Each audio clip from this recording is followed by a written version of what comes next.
রাধে রাধে। তো চলো, আজ আমরা রায়মার্টিনের পঞ্চম মডেল সেট সলভ করব, A to Z।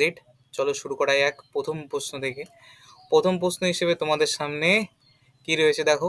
বলেছে 20 ডিগ্রি সেন্টিগ্রেড উষ্ণতায় 2 মোল হাইড্রোজেনের সমতাপীয় এবং প্রত্যাবর্তক পদ্ধতিতে প্রসারিত করলে 15 লিটার এবং 20 লিটার পর্যন্ত, 15 লিটার থেকে 50 লিটার ঘটালাম, তাহলে কৃতকার্য কত? কৃতকার্যের ডাইরেক্ট যে ইকুয়েশন আমরা বসাবো, = NRT ln V2/V1। এটাকে যদি তোমরা লগে নিয়ে আসতে চাও তাহলে কোনো অসুবিধা নেই, 2.303 দিয়ে গুণ করে দিবা, আর বাদ বাকি যেমন থাকে তেমনই থাকবে, লগ V2/V1। এবার দেখো V2 মতলব কি, অন্তিম আয়তন, যেটা হলো তোমার হলো 50, আর V1 কি 15। তাহলে এটার মান যদি আমরা বসাই, এবার লক্ষ্য করবে n 2.303 ইন্টু n মতলব কি মোল সংখ্যা, কয় মোল বলেছে 2 মোল, তো 2 ইন্টু আর এর মান হলো 1.987। এখন এটা কেন দেখো, আর এর মান তো বিভিন্ন ধরনের হয় না। আর এর মান যদি তুমি নাও হলো এটিএম এ, ঠিক আছে, এটিএম এককে নাও তাহলে 0.0821। যদি নাও তুমি হলো জুলে নাও, জুল এককে নাও, তো এসআই নাও তাহলে 8.314, ঠিক আছে। এবার তুমি ক্যালোরিতে নাও তাহলে 1.987 ক্যালোরি। এখন আমি ধরো 18.987 নিয়ে করছি, তাহলে কি হবে, টেম্পারেচার কত হবে, 20 + 273 অর্থাৎ 293। সবসময় 20 ডিগ্রি সেন্টিগ্রেডকে কেলভিনে কনভার্ট করবা 273 অ্যাড করে, 273 অ্যাড করে সেন্টিগ্রেড থেকে কেলভিনে নিয়ে চলে আসবে, ঠিক আছে, কোনো ব্যাপার নেই। এবার লগ V2/V1 অর্থাৎ 50/15 হয়ে গেল। ক্যালকুলেটর তো আছেই তোমাদের, ইউজ করো, ক্যালকুলেটর বের করো। এখন এটার মান কত আসবে তুমি ক্যালকুলেট করে নিতে পারো। নেক্সট, প্রোপিনের C2 এবং C3 বন্ধন দৈর্ঘ্য প্রোপেনের সি বন্ধন দৈর্ঘ্য অপেক্ষা কম হয় কেন? তাই তো, দেখো কি বলেছে, প্রোপিন একটা দিয়েছে প্রোপিন, ও আরেকটা বলেছে প্রোপেন, ঠিক আছে, কি বলেছে প্রোপেন, ভালো কথা। প্রোপিন মতলব কয়টা কার্বন, প্রোপ, প্রোপ এখানে ওয়ার্ড আসতেছে প্রোপ, তো প্রোপ মতলব কয়টা কার্বন, মিথ ইথ প্রোপ অর্থাৎ 3টে কার্বন, এখানেও একই জিনিস, 3টে কার্বনের মেন। বাট প্রোপ ইন মতলব ইন আছে, ইন মতলব কি ডবল বন্ড একটা কম্পাউন্ড আছে, তাই তো, মেন কথা একটা ডবল বন্ডের একটা জিনিস আসছে। তাহলে স্ট্রাকচারটা কেমন হবে, 3টে কার্বন দিয়ে দিলাম, যে কোনো একটা জায়গায় আমি ডবল, ধরো এখানে ডবল বন্ড দিয়ে দিলাম, তাহলে এখানে কি হবে, CH3 CH CH2 CH CH2, দেখো হয়ে গেল তোমাদের প্রোপিন। আর প্রোপেন সাধারণ, এখানে কোনো ডবল বন্ড নেই, তাহলে CH3 CH2 CH3। এবার লক্ষ্য করো এখানে ডবল বন্ড আছে, অর্থাৎ এরা হাইপার কনজুগেশন করতে পারবে। হাইপার কনজুগেশন করার কারণে এরা হাইপার কনজুগেশন করবে, হাইপার কনজুগেশনে যাবে, হাইপার কনজুগেশনে যাবে, আর হাইপার কনজুগেশনে যাওয়ার কারণে, ঠিক আছে, আংশিক দ্বিবন্ধন চরিত্র লাভ করবে, আংশিক দ্বিবন্ধন চরিত্র লাভ করবে, আংশিক দ্বিবন্ধন চরিত্র, ক্যারেক্টার, চরিত্র কি করবে, লাভ করবে, মানে তাদের মধ্যে দ্বিবন্ধন চরিত্র আসবে। কোশ্চেনটা কি বলেছে যে বন্ধন দৈর্ঘ্য, এদের বন্ধন দৈর্ঘ্য হলো কম হয় কেন, দেখো যেহেতু দ্বিবন্ধন, আমরা জানি এখানে ধরো এ এবং বি এর মাঝে মাঝে ডবল বন্ড আছে, আর এখানে এ আর বি এর মধ্যে সিঙ্গেল বন্ড আছে। সিঙ্গেল বন্ড মতলব একটা সিঙ্গেল বন্ড সিগমা বন্ড, আর একটা ডবল মতলব একটা সিগমা একটা পাই। যেহেতু দ্বিবন্ধন, দ্বিবন্ধন তার মানে কি, তারা অবশ্যই কি প্যাক হয়ে আছে, কাছাকাছি রয়েছে, বন্ধন দৈর্ঘ্য কমে গেল, আর অবশ্যই এদের মধ্যে যে একটা বন্ধন দূরত্ব বেড়ে গেল। এক কথায় বন্ড নাম্বার যত ইনক্রিজ করবে, ঠিক আছে, যত ইনক্রিজ করবে তাদের যে বন্ড লেন্থ কি হয়ে যাবে, বন্ড লেন্থ কি হবে, ডিক্রিজ হয়ে যাবে, ডিক্রিজ হয়ে যাবে। যেহেতু, তাহলে আমি লিখতে পারি, যেহেতু দ্বিবন্ধন চরিত্র লাভ হয়েছে, দ্বিবন্ধন চরিত্র, দ্বিবন্ধন চরিত্র দেখা যায়, দ্বিবন্ধন চরিত্র সমান সমান বন্ড লেন্থ 1/বন্ড লেন্থ, অর্থাৎ দ্বিবন্ধন চরিত্র যত লাভ পাবে বন্ড লেন্থ কি হবে, কমে যাবে। তাই বলা যায়, তাই বলা যায় যে প্রোপিনের বন্ধন দৈর্ঘ্য, প্রোপিনের বন্ধন দৈর্ঘ্য কম, প্রোপিনের বন্ধন দৈর্ঘ্য, বন্ধন দৈর্ঘ্য কি কম, একই না। চলো নেক্সট প্রশ্ন, 2 নম্বর পেজ, দেখো কি বলেছে। আচ্ছা বেঠে, প্রথম প্রশ্ন কি বলেছে দেখো। আচ্ছা, আইইউপিএসি নামকরণ করতে বলেছে, কার? আইইউপিএসি নামকরণ করতে বলেছে। চলো আইইউপিএসি নামকরণ করা যায়। প্রথম যৌগটা যদি লিখি আমরা CH3 CH C2H5 কি? C2H5 কে আমরা কিভাবে লিখি? C2H5 বলতে কি বোঝায়? C2H5 বলতে বোঝায় ইথাইল গ্রুপ। CH2 CH3 কে এইভাবে লেখা হয়, ঠিক আছে? বা এটাকে আবার ইটি এটা দিয়েও প্রকাশ করা যায়। আবার আছে CH3, এটা হলো মিথাইল গ্রুপ, এটাকে আমরা আমি এমি দ্বারা প্রকাশ করা হয়, ঠিক আছে? কই বাত নেই। এটাকে আমরা ভেঙে লিখলাম CH2 CH3, সামনে রয়েছে তোমার CHO। তুমি জানো যে অ্যালডিহাইডের নামকরণে জানো তো, টোটকা জানো তো, যে টোটকাতে কি আমরা জানি যে অ্যালডিহাইড, অ্যালডিহাইড অ্যালডিহাইডের যে গ্রুপটা রয়েছে অর্থাৎ CHO, এই CHOর কার্বন থেকে কি হয়, নাম্বারিংটা কি হয়, স্টার্ট হয়, নাম্বারিংটা স্টার্ট হয়, ঠিক আছে? CH এর সিটা থেকেই নাম্বারিংটা স্টার্ট হয়। তাহলে নাম্বারিং যদি করি, আমাদের মেইন চেন অর্থাৎ বড় চেন খুঁজতে, বড় রেল লাইন খুঁজতে হবে। এই বড় রেল লাইন খুঁজে গেলাম, 4 নম্বরে কার্বন আসলে, 2 নম্বরে মিথাইল গ্রুপ আছে, তাহলে নামকরণ কি হবে, 2 মিথাইল। 2 মিথাইল, কয়টা কার্বন, মিথিত প্রোবিউট, বিউট বিউট বিউটা, এবং অ্যালডিহাইডের জন্য আসবে ন্যাল, বিউটান্যাল, এল এল মতলব বিউটান্যাল চলে আসলো। চলো 2 number CH3 C double bond ও কিটো গ্রুপটাকে আমরা এইভাবে সবসময় লিখবে সুবিধার্থের জন্য, তোমাদের সুবিধা হবে। এরপর আবার একটা মেন চেন খুঁজতে হবে। মেন চেনটা কি, এদিক থেকে নাম্বারিং বা এদিক থেকে নাম্বারিং, যেভাবে নাম্বারিং করবো কিটো গ্রুপটাকে কম নাম্বারিং দেওয়ার চেষ্টা করবো। এইভাবে দিলাম 1 2 3 4, তাহলে 3 নম্বরে মিথাইল গ্রুপ, তাহলে 3 নম্বরে মিথাইল গ্রুপ থাকলে 3 মিথাইল, বাদ দাও 3 মিথাইল, 3 মিথাইল, ঠিক আছে? কয়টা কার্বন, 4টে, তো বিউট। কয় নাম্বারে হলো তোমার মানে কিটোনের ওন গ্রুপ, 2 ওন, ঠিক আছে? One, ketone, okay. Next 3 methyl butanone. এবার বলছে মিশ্র অ্যাসিডের নাইট্রোজেন এ কার্যকরী নাইট্রোফাইলটি কি? নাইট্রোফাইলটি হলো NO2 প্লাস, ওকে। এই হলো সেই ইলেকট্রোফাইলটি। বিক্রিয়া কৌশলের ধাপটা কি দেখো, এখানে দেখিয়ে দিয়েছি। জিনিসটা কি, যখনই মিশ্র অ্যাসিড অর্থাৎ নাইট্রিক অ্যাসিড এবং সালফুরিক অ্যাসিড রিঅ্যাকশন হয়, নাইট্রোসোনিয়াম আয়ন উৎপন্ন হয়, তার সাথে একটা H2O প্লাস অর্থাৎ H প্লাস যে অ্যাসিডিক মাধ্যম তা বোঝানোর জন্য, এবং HSO4 মাইনাস উৎপন্ন হয়। তারপরে বেঞ্জিনের সাথে যদি HNO3 মানে নাইট্রোনিয়াম আয়নের রিঅ্যাকশন করা হয়, তাহলে একটা পাই বন্ডটা NO3 মাইনাসের সাথে কি হবে, রেজোনেন্সে যাবে, যার কারণে এইটাকে বলা হয় সিগমা কমপ্লেক্স, যার কারণে একটা হাইব্রিড স্ট্রাকচার পাচ্ছি। পরে এই HSO4 মাইনাস এই হাইড্রোজেনকে নিয়ে নিবে, যার কারণে এই তার সিগমা বন্ডটাকে দিয়ে দিবে আর কি বেঞ্জিনে, যার কারণে ফুলফিল ভাবে আমাদের নাইট্রেশন প্রক্রিয়াটা সম্পূর্ণ হবে, ঠিক আছে? আশা করি বুঝতে পারলাম। নেক্সট দেখো 1 বিউটিন 2 বিউটিনের মধ্যে কোনটি অধিক স্থায়ী ও কেন, ঠিক আছে? এখানে করি দেখো 1 বিউটিন এবং 2 বিউটিন। 1 বিউটিন যদি আঁকো জিনিসটা কেমন দেখতে, CH3 CH2 carbon double bond, hydrogen hydrogen hydrogen, ঠিক আছে? 1 বিউটিন ডবল বন্ড, জানো এখন এই ডবল বন্ডের পার্শ্ববর্তী কার্বন, এটা পার্শ্ববর্তী কার্বনে কয়টা হাইড্রোজেন, দুটো, এখানে কয়টা হাইড্রোজেন, দুটো আলফা হাইড্রোজেন।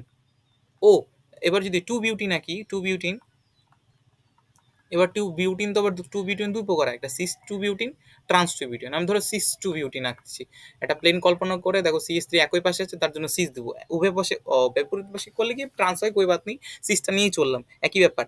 এবার দেখো এই ডবল বন্ডের পাশে দুটো কার্বন রয়েছে, দুটো কার্বনে তিনটে তিনটে করে 6টা আলফা হাইড্রোজেন।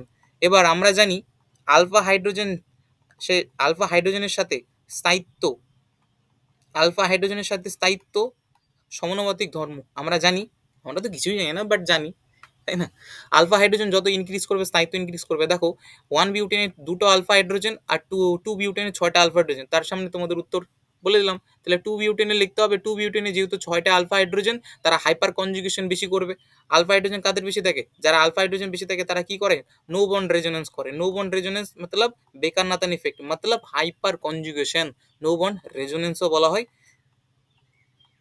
বা বেকার নাথিং ইফেক্টও বলে, বা হাইপার কনজুগেশনও বলা হয়, ঠিক আছে? চলো নেক্সট 3 নম্বরে দেখো স্টোন ক্যান্সার কাকে বলে। স্টোন ক্যান্সার জানো, যখন আর কি এই যে কি বলা হয়, মানে তাজমহল থেকে শুরু করে বিভিন্ন যে স্মৃতিসৌধ আছে, তাদের হলো ক্যালসিয়াম কার্বনেট নিয়ে তৈরি, যখন এর মধ্যে H2SO4 অর্থাৎ সালফিউরিক অ্যাসিড মানে অ্যাসিড বৃষ্টি হয়, অ্যাসিড বৃষ্টির কারণে কি হয়, এখান থেকে কি উৎপন্ন হয়, ক্যালসিয়াম সালফেট উৎপন্ন হয়, এবং যে স্টোনটা হয়, যে আর কি স্মৃতি সৌধগুলো থাকে তাদের মধ্যে আর কি খোদাই করা একটা মানে খোদাই করা একটা ক্ষতবস্তু টাইপের একটা জিনিস দেখতে পাওয়া যায় ক্যালসিয়াম সালফেট উৎপন্ন হওয়ার কারণে এবং কার্বন ডাইঅক্সাইড উৎপন্ন হয় এবং ক্ষত চিহ্ন উৎপন্ন হয়, উহাকে বলা হয় স্ট্যান ক্যান্সার।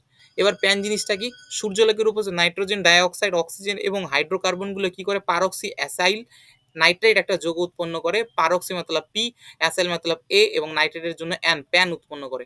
ওজোন স্তর গঠনের মূল উপাদানগুলো কি, রাসায়নিক সমীকরণ করা। দেখো ওজোন স্তর ধ্বংসনের জন্য O3, O3-র ওপর যখন H নিউ সূর্যালোক রশ্মি পড়ে তখন O2 এবং আরেকটা অক্সিজেন উৎপন্ন করে, আর এটাকে থার্ড ব্র্যাকেট দ্বারা প্রকাশ করা, এটা তার মানে জাইমান অক্সিজেন, এটা খুবই রিঅ্যাক্টিভ হয়।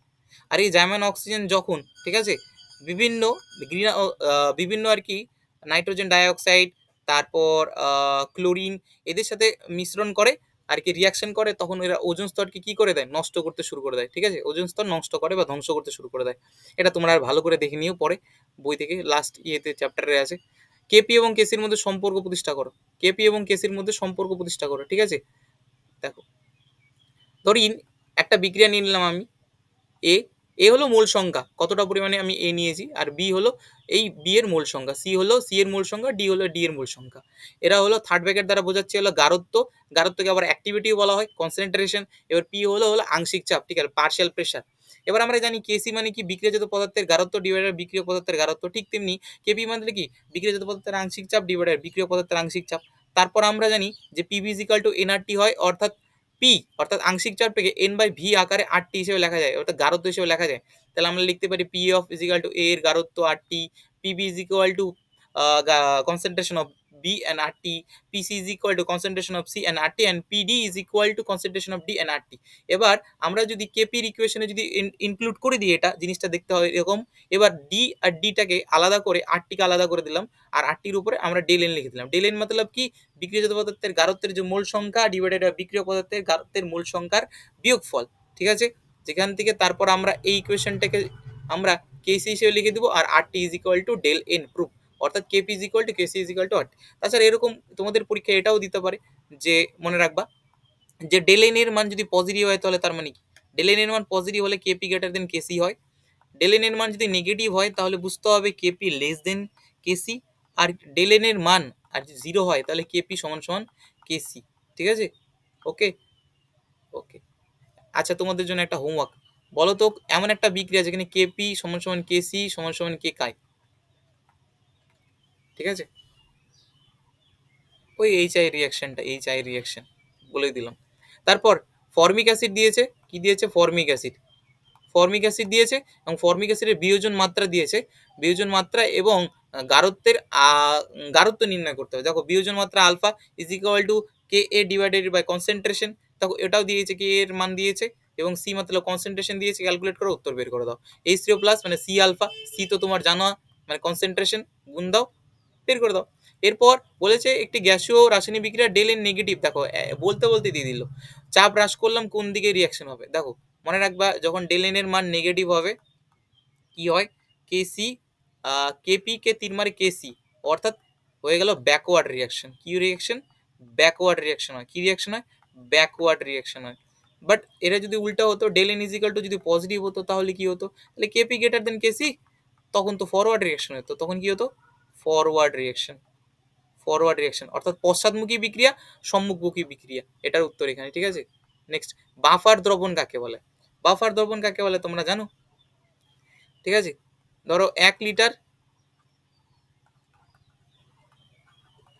বাফার সলিউশনে 1 লিটার বাফার, আচ্ছা বাফার সলিউশন কাকে বলে, যে সলিউশনে বাইরে দিক থেকে যতই পরিমাণে অ্যাসিড বা ক্ষার অ্যাড করি পিএইচ যদি চেঞ্জ না হয় তখন এটাকে আমরা বাফার সলিউশন বলবো। বাফার ক্ষমতা কি, তাহলে ক্ষমতা কি, তাহলে চেঞ্জ করার যে ক্ষমতা। 1 লিটার বাফার দ্রবণে 1 লিটার বাফার দ্রবণে যত যত মিলিগ্রাম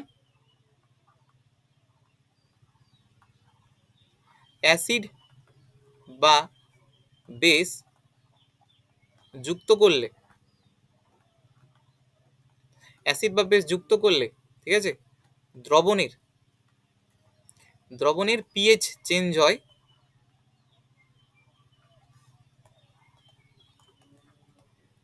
সেটি হলো বাফারের ক্ষমতা। ওকে নেক্সট 5 নাম্বার পেজ, দেখো কি বলেছে,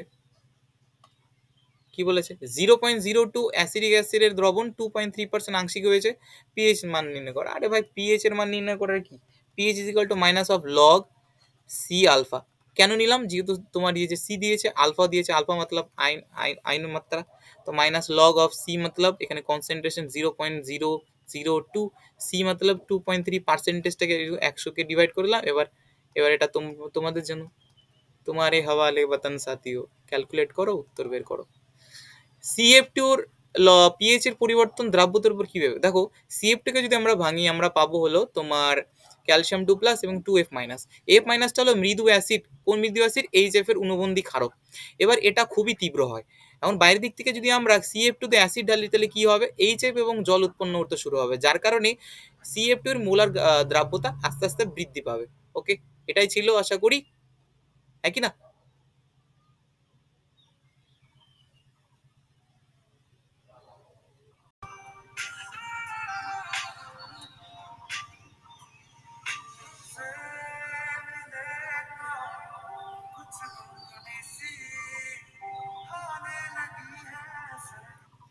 চলো দেখা যাক, এখন আবার প্রশ্ন শুরু করব। দেখো 3-এর এই থেকে, দেখো প্রথম প্রশ্ন কি বলেছে, বলেছে তুল্যাঙ্ক ভর। দেখো এরকম যদি ইকুয়েশন থাকে তুল্যাঙ্ক ভর বা ইকুইভ্যালেন্ট ওয়েট আমরা কিভাবে নির্ণয় করব,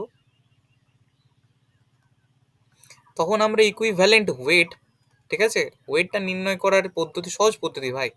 মেন কথা তার আণবিক ভর যেটা দিয়ে দিবে, আণবিক ভর যেটা দিয়ে দিবে, দেখো দিয়ে দিচ্ছে আণবিক ভর এম, এবং কতটা ওর জারণ সংখ্যা বৃদ্ধি হয়েছে, জারণ সংখ্যা, জারণ সংখ্যা বৃদ্ধি, জারণ সংখ্যা বৃদ্ধি, ঠিক আছে, সেটা করে দিলে হয়ে যাবে। এবার আমি গোটা ইকুয়েশনটাকে আমরা লিখবো এখানে, Fe3O4 Mn Kmn কামিনা KMnO4 Fe2O3 Fe2O3 এবং MnO2, ঠিক আছে, ভালো কথা। এবার এখানে যেহেতু লোহার কথা বলেছে, তো লোহার আমরা আর কি জারণ সংখ্যা বের করবো, তাহলে আমি স্টার মার্ক দিয়ে দিলাম। তাহলে 3টে লোহা 3x, অক্সিজেনের জারণ সংখ্যা হয় -2, 4টে আছে, তো 4 সমান সমান 0, তো এখানে এক্স এখান থেকে বেরোলো 8/3। তারপর এখান থেকে যদি আমি লোহার জারণ সংখ্যা বের করে 2x নিয়ে নিব, প্লাস অক্সিজেনের জারণ সংখ্যা -2, 3টে অক্সিজেন আছে, নেট চার্জ 0, তো 0 বসিয়ে দিলাম। এক্স ইজিক্যাল টু ওখানে 3 দুগুণ 6, 6/2 ইজিক্যাল টু 3। তাহলে জারণ সংখ্যা বৃদ্ধিটা কিভাবে বের করব, m বাই কত আসবে, অন্তিম জারণ সংখ্যা মাইনাস প্রাথমিক জারণ সংখ্যা, বিয়োগ করলাম কত আসবে, m বাই 9/-8, তাই তো?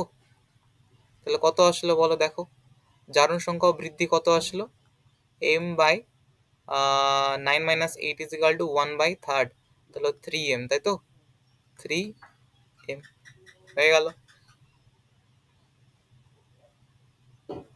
কোনো অসুবিধা নেই। তারপর এখন আমরা করব হলো সমতা বিধান, MnO4 - C2, এটার সমতা বিধান করব, চলো করা যাক। তাহলে আগে গোটা ইকুয়েশনটা আমরা লিখে নিই, MnO4 ক্রোমেটার আয়ন এবং Mn2+, ওকে চলো দেখ লিয়া। এবার লিখে নিই আমরা MnO4 C2O4 2- থেকে কি বানাচ্ছি আমরা, Mn2+ এবং কার্বন ডাইঅক্সাইড ছিল হয়তো, হ্যাঁ। এরপর এখানে লক্ষ্য করো যে ক্রোমেট আয়নটা, এখান থেকে আমরা জারণ অর্ধবিক্রিয়া পেয়ে যাব, জারণ অর্ধবিক্রিয়া, জারণ অর্ধবিক্রিয়া, ঠিক আছে, C2O4-।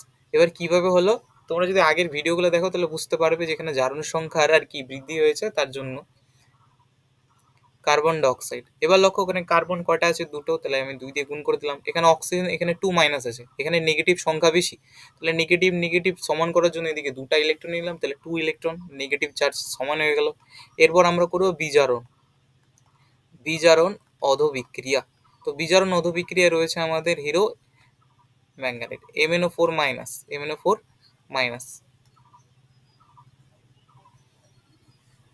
নিয়ে নিলাম। এরপর এখান থেকে আসতেছে Mn+2, অক্সিজেন কয়টা, এখানে 4টে, তাই আমি 4 অণু নিয়ে নিব জল। এবার 4-এর দ্বিগুণ 8, 8 অণু নিব প্লাস, কয়টা প্লাস 8টা, মাইনাস কয়টা, একটা, থাকলো হলো 7টা। এখান থেকে কয়টা প্লাস, দুটো, মাইনাস গেল 2, হয়ে থাকলো 5, তাহলে এখানে কত থাকবে, 5টা ইলেকট্রন, তাই তো, কয়টা ইলেকট্রন থাকবে, 5টা ইলেকট্রন হয়ে গেল। এবার দেখো এখানে 2টো ইলেকট্রন আর এখানে 5টা ইলেকট্রন, তার জন্য ইলেকট্রনের যদি ঠিকঠাক হয় তাই প্রথম ইকুয়েশন 5 দিয়ে গুণ করব এবং সেকেন্ড নাম্বার ইকুয়েশনকে 2 দিয়ে গুণ করব। যদি গুণ করে নিই তাহলে মেন ইকুয়েশনটা কেমন দেখতে হলো, 5C2O4 2 মাইনাস, তারপর আর কিছু নেই, তাহলে 2টা এদিকে যদি নিই 2MnO4 2 মাইনাস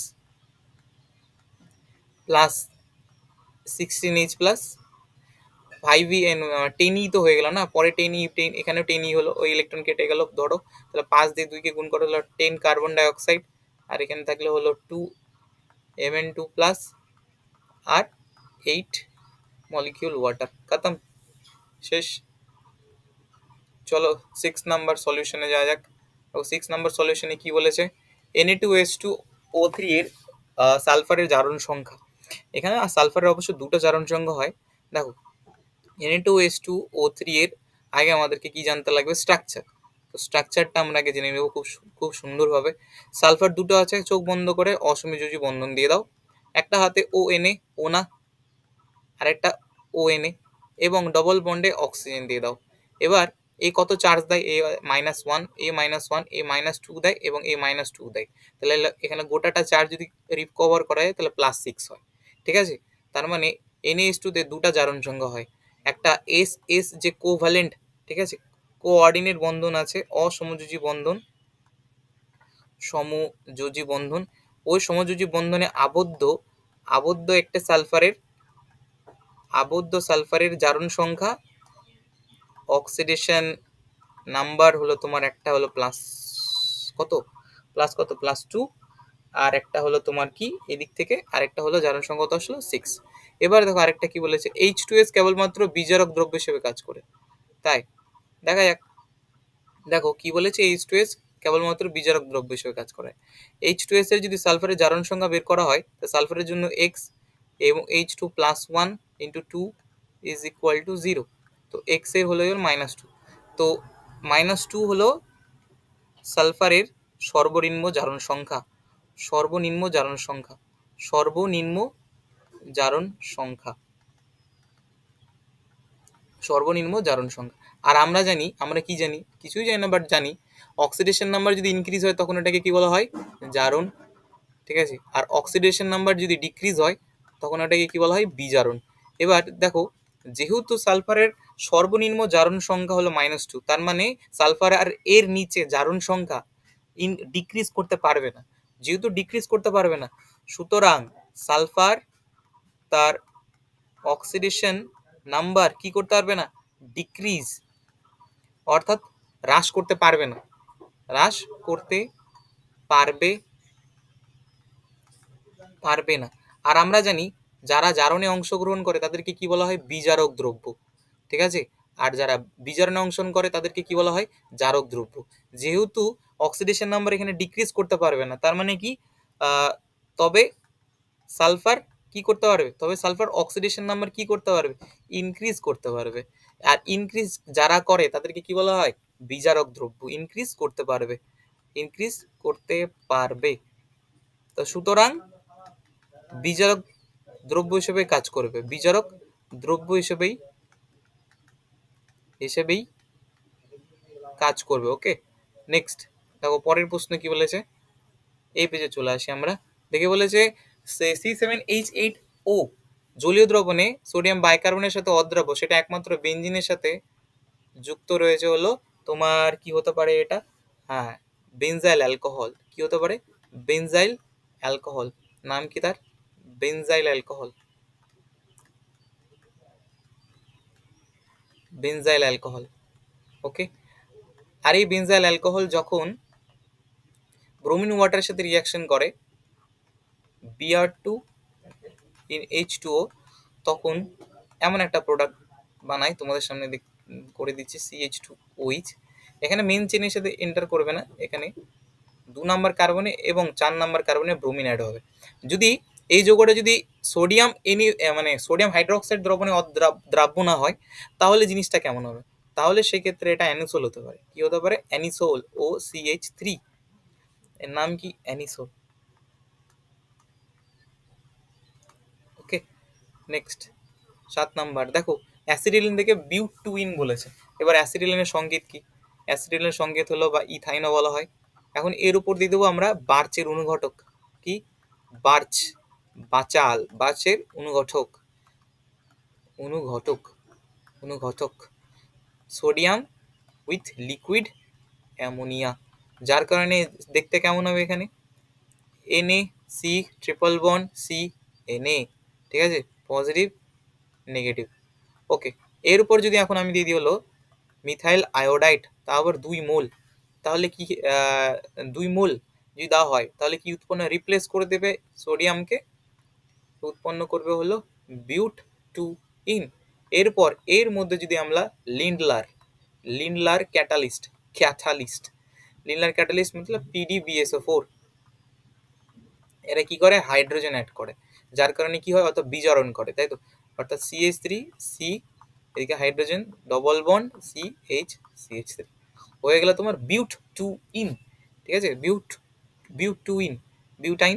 এবার দেখো পারক্সাইড দিয়েছে কি হবে, আমরা জানি পারক্সাইড দিলে কি হয় আর পারক্সাইড ছাড়া কি হয়, তাই তো।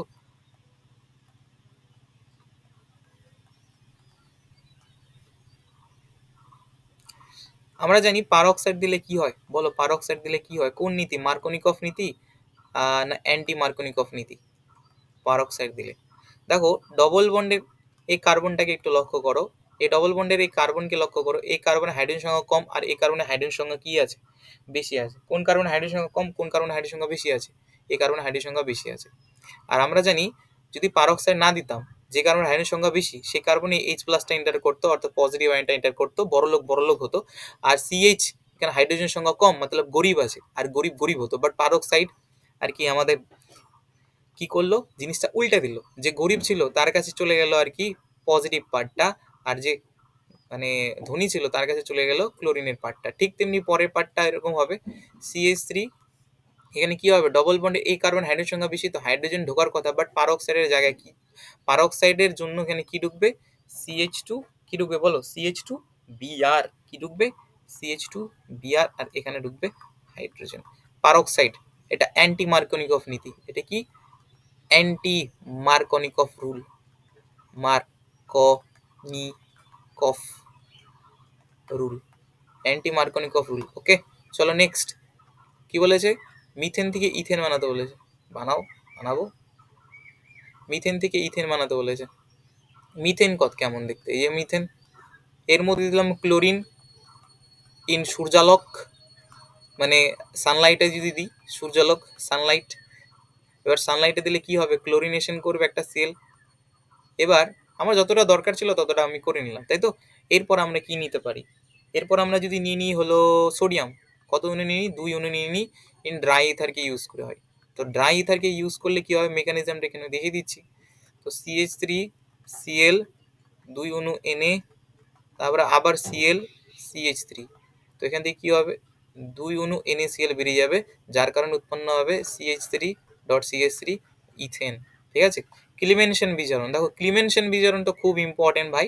ক্লিমেনশন বিজারণে কি হয়, এই যে গ্রুপটা রয়েছে এই গ্রুপটার কি করে CH2 মিথিলিনে কনভার্ট করে দেয়, অর্থাৎ যে ধরনের কিটো গ্রুপ আসবে সেই কিটো গ্রুপটাকে কি করবে, অনুঘটকটা খুব দরকার, জিঙ্ক অ্যামালগাম আর গাঢ় HCl কি করবে, শত্রুতা, মানে ডবল বন্ড ভাঙ্গো, একটা হাইড্রোজেন এঁকে দাও, আরেকটা বন্ড ভাঙ্গো, একে একটা হাইড্রোজেন একে একটা হাইড্রোজেন একে একটা হাইড্রোজেন, তাহলে উৎপন্ন হবে CH3 CH2 আর কিছুটা পরিমাণ জল, ঠিক আছে। চলো নেক্সট 8 নম্বর পেজে দেখো কি বলেছে, বলেছে এখানে হেসের সূত্র বলেছে, কার সূত্র, হেসের সূত্র বলেছে। দেখো হেসের সূত্র কি হয়, কোনো রাসায়নিক বিক্রিয়া একটি ধাপে যদি সংগঠিত হয় যে এনথালপির পরিবর্তন হয়, আর সেই বিক্রিয়াটা যদি একাধিক ধাপে সংগঠিত হয় তাহলে যে এনথালপির পরিবর্তন হয় তা পূর্ববর্তী এনথালপির সমান হয়, কিন্তু শর্ত একটাই, যে অন্তিমে পারমাণবিক অবস্থা কি করতে হবে, সমান হতে হবে। নেক্সট বলেছে হেসের সূত্রের তাপগতিবিদ্যার প্রথম সূত্রের অনুসন্ধান মাত্র, দেখো করা আছে, দেখে নিন ব্যাপারটা একদম। আমি করে দিই, আমি একদম ডাইরেক্ট চলে যাচ্ছি অঙ্কের দিকে, ঠিক আছে।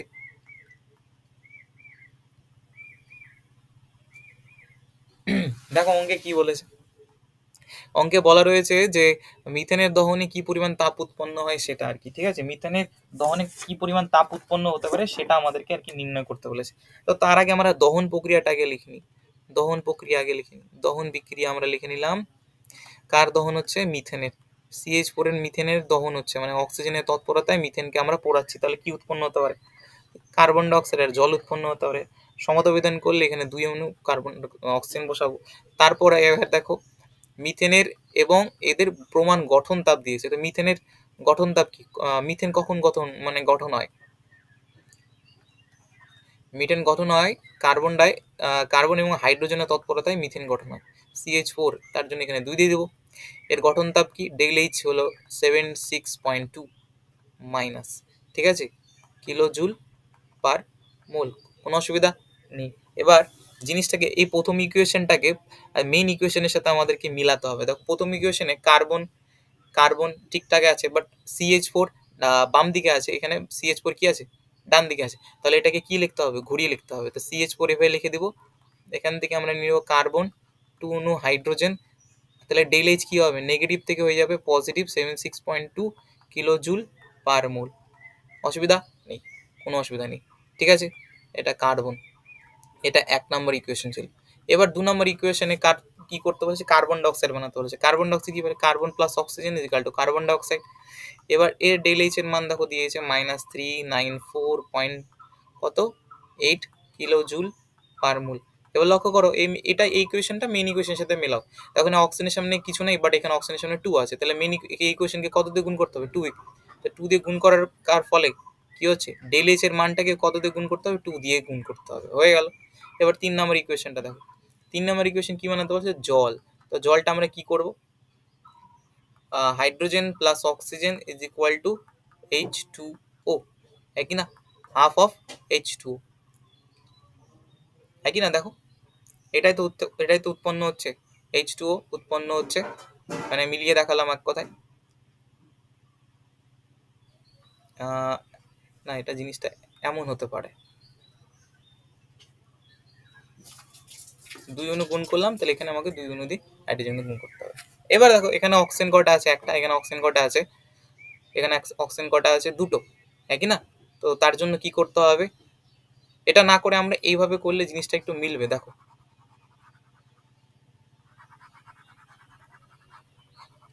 আমাদেরকে মেলাতে হবে না শেষমেশ।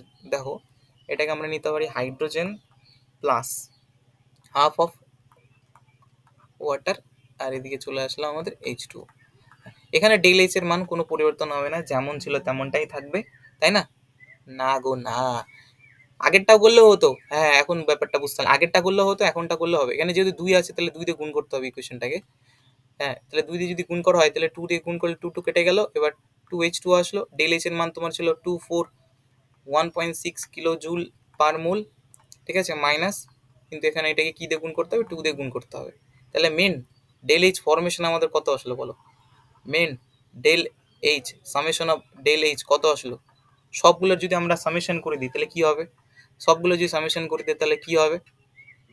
76.2 আমরা অ্যাড করবো, 76.2 কে অ্যাড করবো আমরা। 76.2 তো ছিল না? কত ছিল দেখি? 76.2, হ্যাঁ 76.2 অ্যাড করলাম। তারপর 2 ইন্টু -394.8 ব্র্যাকেটে রাখলাম। তারপর প্লাস -2414.6 ইন্টু 2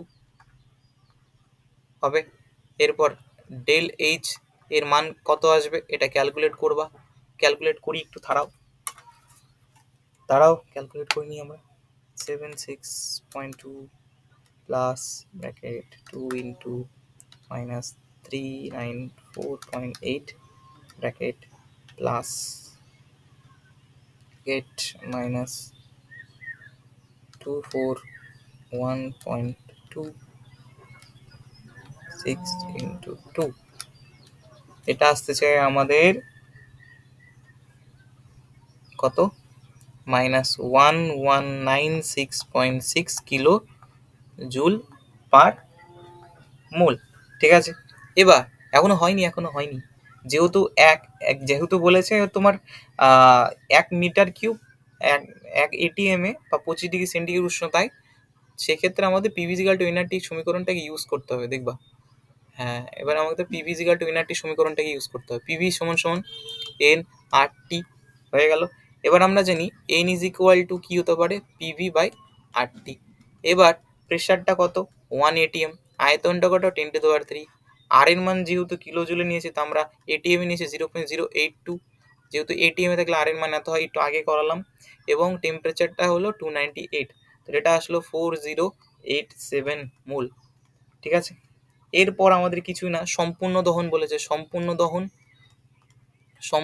দহনে উৎপন্ন তাপ কি করতে হবে, আগে যেটা বেরোলো মাইনাস কত বেরোলো, আগে 1196.6, আর এখন যেটা বেরোলো 40.87, কি করতে হবে, গুণ করতে হবে, ক্যালকুলেট ইট, হয়ে গেল অ্যান্সার। ক্যালকুলেট করে উত্তর বেরিয়ে যাবে আশা করি। 9 নাম্বার পেজে দেখো কি বলেছে, কেলাসিত পদার্থের এন্ট্রপি শূন্য হয় কেন। দেখো আমরা কি জানি, আমরা কিছুই জানি না। এন্ট্রপির পরিবর্তন, এন্ট্রপি মতলব কি, এন্ট্রপি সমান সমান অণুর বিশৃঙ্খলতার পরিমাপ, বিশৃঙ্খলতার পরিমাপ হলো এন্ট্রপি, পরিমাপ হলো এন্ট্রপি, হ্যাঁ কি না। এবার ব্যাপারটা একটু বোঝো, কোন একটা পদার্থ ছিল, সেই পদার্থটাকে আমরা কিছু একটা তাপমাত্রায় কি করে দিলাম, কেলাসাকার করে দিলাম। তো কেলাসাকার কারণে কি হলো, সেই অণুর বিশৃঙ্খলতা, কেলাসাকার কারণে সেই অণুর কি বিশৃঙ্খলতা কি হয়ে গেল, হ্রাস হয়ে গেল, প্রায় শূন্য হয়ে গেল, যার কারণে এন্ট্রপিও কি হয়, যার কারণে এন্ট্রপি কি হয়, ডেলএস কি হয়, সেটাও শূন্য হয়ে যায়। ওকে, নেক্সট, রাসায়নিক পরিবর্তনে এনথালপি পরিবর্তন অন্তঃশক্তি পরিবর্তন অপেক্ষা বেশি গুরুত্বপূর্ণ কেন। দেখো ব্যাপারটা কি, আমরা জানি কোনো রাসায়নিক বিক্রিয়ায় উৎপন্ন তাপ, স্থির চাপে উৎপন্ন তাপ, সেটা কার উপর নির্ভর করে, স্থির চাপে উৎপন্ন তাপ সেটা নির্ভর করে হলো তোমার কার উপর নির্ভর করে, স্থির চাপে উৎপন্ন তাপ ওটা কার উপর নির্ভর করে বলতো, স্থির চাপে উদ্বুদ্ধ তাপ সেটা নির্ভর করে, একটু দেখে নাও, আমি দেখে নিচ্ছি। স্থির চাপে উৎপন্ন তাপ ওটা কার উপর নির্ভর করে, ওটা হলো এনথালপির উপর নির্ভর করে, কার উপর, এনথালপির উপর। আর কোনো রাসায়নিক বিক্রিয়ায় উৎপন্ন তাপ, স্থির আয়তন উৎপন্ন তাপ, এটা কার উপর নির্ভর করে, এন্ট্রপির উপর। এটা খুবই ইম্পর্টেন্ট একটা ইকুয়েশন, হ্যাঁ। আর যেহেতু রাসায়নিক বিক্রিয়া, বিভিন্ন রাসায়নিক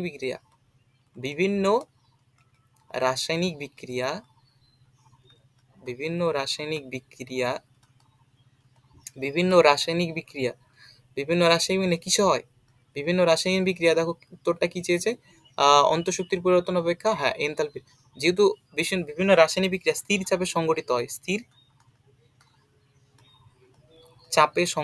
হয়, বিভিন্ন রাসায়নিক বিক্রিয়া যেহেতু স্থির চাপে সংগঠিত হয়,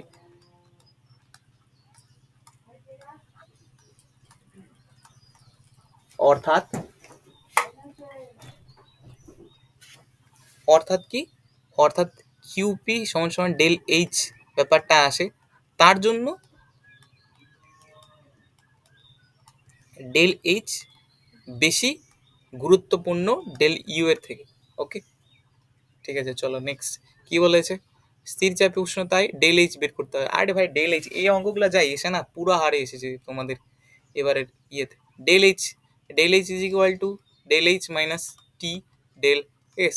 ডেল এইচ এর একটা মান আছে, দেখো ডেল এইচ এর মান কত আছে, ডেল এইচ এর মান দিয়েছে 293 কিলো জুল, 29.3 কিলো জুল। এখন এটাকে কিলো জুল থেকে আমাকে কিসে নিয়ে যেতে হবে, 293 কিলো জুল থেকে কিসে নিয়ে যেতে, জুলে নিয়ে যেতে হবে।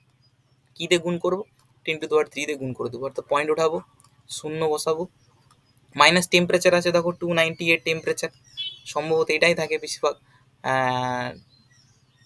298 টেম্পারেচার, এবং এস ডেল 104, তো 104। এবার দেখো ক্যালকুলেট করো, এবার ডেল এস এর মান যদি দেখো ক্যালকুলেট করে নেগেটিভ আসে, তাহলে চোখ বন্ধ করে বলে দেবো এটা স্বতঃস্ফূর্ত, মানে স্পন্টেনিয়াস বিক্রিয়া। আর যদি না আসে, পজিটিভ আসে, তাহলে এটা হলো অস্বতঃস্ফূর্ত। আর যদি এটা জিরো আসে, জিরো তো আসবে না, স্বতঃস্ফূর্তই হবে, বলে দিলাম। তাহলে এটা কি আছে, ইকুইলিব্রিয়াম আছে, কিসে আছে, ইকুইলিব্রিয়ামে আছে। ওকে বস, ইকুইলিব্রিয়ামে আছে।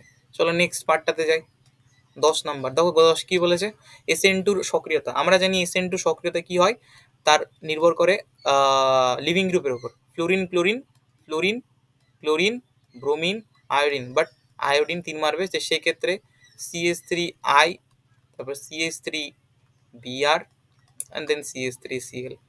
এটা হলো SN2 সক্রিয়তার বৃদ্ধির ক্রম। CH3OH এবং ClCH2 অর্থাৎ ক্লোরো অ্যাসিডিক অ্যাসিডের জন্য কার তীব্রতা? আর ভাই ক্লোরো অ্যাসিডিক অ্যাসিড, কারণ ক্লোরো অ্যাসিডিক অ্যাসিডকে যদি আমরা স্ট্রাকচার ওয়াইজ লিখি, আর ক্লোরিনের থাকে হলো -I এফেক্ট। কি থাকে? ক্লোরিনে হলো -I এফেক্ট, আর এই -I এফেক্টের জন্য ইলেকট্রন জোরকে নিজে এদিকে ঠেলে, ফলে কি হয়? ও এবং এইচ বন্ধনের পোলারিটি, ও এইচ বন্ধনের কি হয়? পোলারিটি বৃদ্ধি পায়, পোলারিটি বৃদ্ধি পায়, পোলারিটি কি হচ্ছে? বৃদ্ধি পাচ্ছে, যার কারণে H প্লাস বের হওয়ার প্রবণতা বৃদ্ধি পায়। আর বের হওয়ার প্রবণতা কি হয়? বৃদ্ধি পায়। তো বের হওয়ার প্রবণতা যত বৃদ্ধি পাবে তত অ্যাসিডিক পাওয়ার কি হবে? বৃদ্ধি পাবে, কারণ অ্যাসিডিক পাওয়ার তো মেইনলি H প্লাসের উপর নির্ভর করতেছে না। তো বুঝতে পারলে? এবার হলো কার্বিন জিনিসটা কি? কার্বিন কি দেখো, মানে যে সমস্ত প্রশম পরমাণু পুঞ্জে, ঠিক আছে, 6টা করে থাকে, কি থাকে? 6টি করে আর কি যোজ্যতা কক্ষে 6টা ইলেকট্রন থাকে, তাদেরকে আমরা কার্বিন বলবো। তো জিনিসটা কি লিখে দিচ্ছি, কার্বিন হলো যোজ্যতা কক্ষে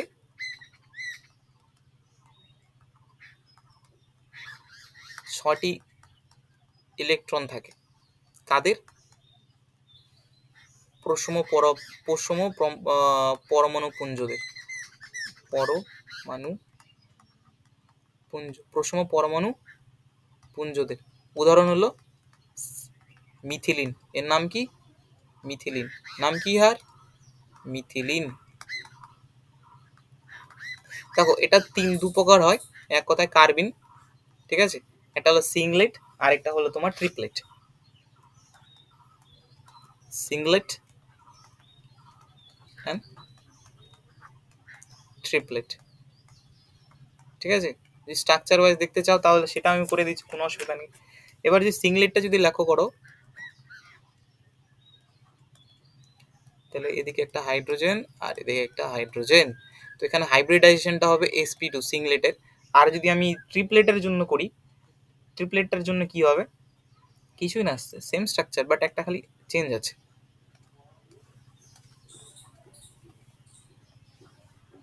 একটা অ্যাবভ দ্য প্লেন, একটা বিলো দ্য প্লেন, একটা ব্যাপার আসতে, তখন এটা হাইব্রিডেশন sp হয়ে যাবে, এটাই আর কি। দেখো চলো নেক্সট। এবার বলেছে ইহার স্থায়িত্ব ইহার অপেক্ষা বেশি কেন? কারণ মেন কথা যদি দেখো, CH3 প্লাস, CH3 প্লাসের উভয় দিকে 3টে CH3 আছে, আর এই 3টে CH3তেই যদি লক্ষ্য করো, এই পাশের 3টা কার্বনে 9টে আলফা হাইড্রোজেন। একটু আগেই বললাম, যাদের আলফা হাইড্রোজেন বেশি পাবে তাদের স্টেবিলিটি অর্থাৎ স্থায়িত্ব বৃদ্ধি পাবে, কারণ ওরা হাইপার কনজুগেশনে যায়, তার জন্য এদের স্থায়িত্ব বেশি। বাট আগেরটা যদি পরেরটা আর কি নিই, আমরা পরের স্ট্রাকচারটা নিই, যেমন CH3 CH2 plus, CH3 CH2 plus, এখানে কটা আলফা হাইড্রোজেন? এখানে 3টে আলফা হাইড্রোজেন। তো স্বাভাবিক ব্যাপার, এর তুলনায় ঠিক আছে, এর স্থায়িত্ব ডিউরিং আর কি বেকার-নাথান এফেক্ট, নো বন্ড রেজোনেন্স বা হাইপার কনজুগেশনের কারণে স্টেবিলিটি বেড়ে যায়। CH3CN নিউক্লিওফাইল ও ইলেকট্রোফাইল উভয় রূপে আচরণ করে কেন? ফেনক্সাইড আয়নের রেজোনেন্স দেখাও। চলো দেখাচ্ছি। আমি যদি এর স্ট্রাকচার এই জিনিসটা এমন দেখতে হবে, এই লোন পেয়ারের জন্য শুধুমাত্র নাইট্রোজেনের লোন পেয়ারের কারণে, কার কারণে? নাইট্রোজেনের লোন পেয়ারের কারণে কি হয়? এরা নিউক্লিওফাইল হিসেবে অ্যাক্ট করে। নিউক্লিওফাইল মানে পজিটিভ লাভার। আর CH3 এই CN এর মধ্যে একটা রেজোনেন্সে যদি আমরা জিনিসটা রেজোনেন্স দেখি, তাহলে রেজোনেন্সটা কেমন দেখতে হবে? C ডবল বন্ড N, এখানে নেগেটিভ চার্জ আর পজিটিভ চার্জ। আর এই সমস্ত আর কি আংশিক দ্বিবন্ধন চরিত্রের জন্য এরা আবার কি করে? ইলেকট্রোফাইল হিসেবেও কাজ করে। ওকে, এবার আমরা দেখবো ফেনক্সাইড আয়নের রেজোনেন্স গঠন দেখবো। লাস্ট আমাদের অক্সিজেন মাইনাস ডবল বন্ড, তাহলে কি হবে? এরা কি করবে? এভাবে রেজোনেন্স করবে ফেনক্সাইড আয়ন। তো নেগেটিভ চার্জ উঠে গেল, এখানে ডবল বন্ড থাকলো, আর উপরে ডবল বন্ড অক্সিজেন। এরপর আবার এটা নিচে নামলো, এটা এই কার্বনের উপরে উঠে গেল, ডবল বন্ড এই নেগেটিভ চার্জ এখানে। আর এটা নিচে নামলো, তারপর এটা উপরে উঠে গেল, ডবল বন্ড অক্সিজেন। তারপর আবার জিনিসটা দেখতে এমন হলো,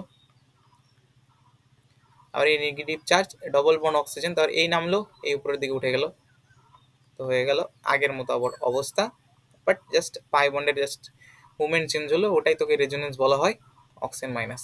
তো এটাকে যদি আমরা হাইব্রিড স্ট্রাকচার দিয়ে আঁকাই, delta negative plus, double bond single minus, oxygen negative minus, হয়ে গেল। আর এটাকে আমরা থার্ড ব্র্যাকেট দ্বারা ঘিরে রেখে দেবো 1 নাম্বার, 2 নাম্বার, 3 নাম্বার, 4 এবং 5, এদেরকে বলা হয় ক্যানোনিক্যাল গঠন। 5টে ক্যানোনিক্যাল গঠন, ক্যানোনিক্যাল। আর এটাকে বলা হয় হাইব্রিড স্ট্রাকচার। ওকে, চলো শেষ আমাদের, রাধে রাধে। তো আজকে সমাপ্ত এখানেই। আর যদি তোমাদের কোনো মডেল সেট তোমাদের সলভ করতে হবে বলে দিও, আমি সলভ করে দেবো, কোনো ব্যাপার নেই বস, ঠিক আছে।